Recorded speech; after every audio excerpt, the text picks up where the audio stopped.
ardayda, macallimiinta iyo maamulka iskuulka New Era Community College oo ka mid ah macadyada lagu barto cilmiga caafimaadka qaybihiisa kala duwan ayaa maanta booqasho ku tagay xarunta xanaanada dadka dhimirka ka xanuunsanaya ee Dr. Xabeeb Mental Hospital oo ay deeq xaqul ciid ah gaarsiiyeen sidoo kalena ay ku dhiirigeliyeen Dr. Xabeeb shaqada wanaagsan oo bulshada u hayo deeqdan ay gaarsiiyeen ardayda iyo maamulka New Era Community College oo isugu jirtay joodariyaal, maacuun, timir iyo dhar ay ugu talagaleen in lagu ciidsiiyo bukaanada xarunta ku jira ayaa ay ku wareejiyeen Dr. Xabeeb.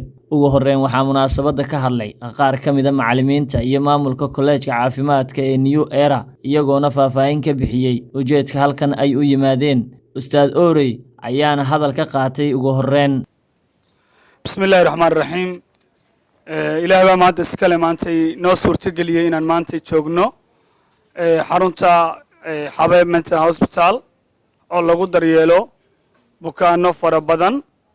maanta halkan waxaan nala jooga dhakhtarkeena mar walbana aan ku faano agjoogiisa waan jecelnahay. dabcan dareenkeyga iyo shucuurteyda waxaan halkan ku muujin karo ma aha. waxaan rabaa inaan u mahad celiyo oo aan mar walba aan garabkooda istaago mar walbana ka warqabno dadka inaga nala saaxiibka ah nala midka ah laakiin xoogaa caafimaad darro halkan loo keenay. ilaahayna waxaan ka baryaynaa inuu caafimaad tamaam ah uu siiyo ajri xasanaadna uu ka siiyo doctorkeena. aad u mahadsantihiin waqtiga uu nasiino waan uga mahad celinayaa. wassalaamu calaykum waraxmatullaahi wabarakaatu. ardayda anaga maanta aan soo tababarnay ayaa aad isku xilqaameen inay gacan weyn ay ka geystaan in ay kaalmeeyaan walaalahooda. waana arday anaga aan muddo soo saaraynay ama soo tababarnay kuna kalsoonnahay qaybahooda kala duwan ee culuunta caafimaadka. maantana ay bisha Ramadaan ay gawaabsi tahay ay maskaxdooda iyo dareenkooda iyo caqligooda iyo maalkooda ay u garteen walaalahooda inay wax kaalmo ah ay soo gaarsiiyaan. maanta Ilaahay baa mahad iskale ayagana meesha ay ka soo bixiyeen bedel khayr qabo Allah siiyo. Bismillahir Rahmanir Rahiim. awalan assalaamu calaykum waraxmatullaahi wabarakaatuh. awalan Ilaahay yaa mahad iskale haddii aan nahay tiimka iskuulka New Era Community College. waxaan maanta soo booqanay istaalka caanka ah Xabeeb Mental Hospital oo aan maanta u soo booqano walaalaheena Soomaaliyeed ee xanuunsan.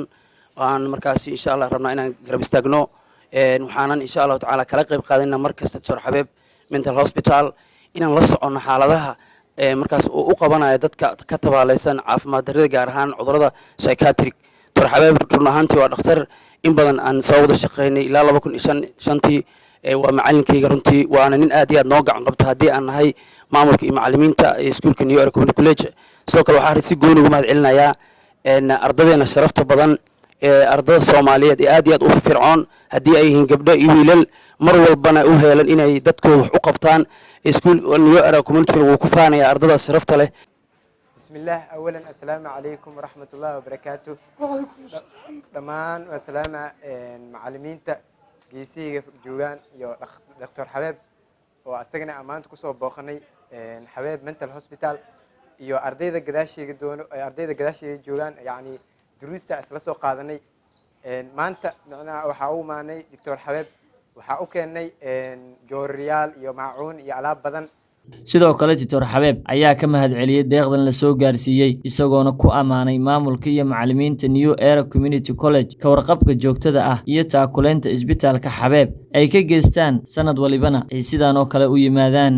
New Era Community College ayaa ka mid ah xarumaha waxbarasho ee ku yaala gudaha magaalada caasimadda ee Muqdisho kuwooda ugu tayada fiican dhanka barashada cilmiga caafimaadka oo ay ka aflaxeen in ka badan 10 dufcadood. Cabdifataax Shaarkey, magaalada Muqdisho.